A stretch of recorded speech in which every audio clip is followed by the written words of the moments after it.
దిగులు చెందని వాడును, సుఖములు కలిగినప్పుడు స్పృహలేని వాడును, రాగము భయము క్రోధము పోయిన వాడును స్థితప్రజ్ఞుడని చెప్పబడును.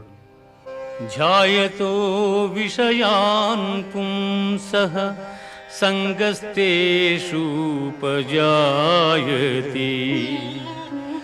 సంగాత్ సంజాయతే కామః కామాత్ క్రోధోభిజాయతే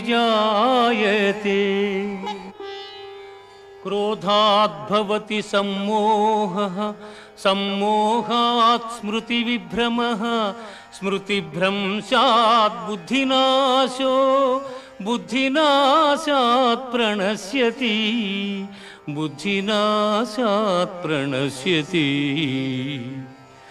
విషయవాంఛలను గూర్చి సదా మననము చేయువానికి వాని యందు అనురాగమధికమై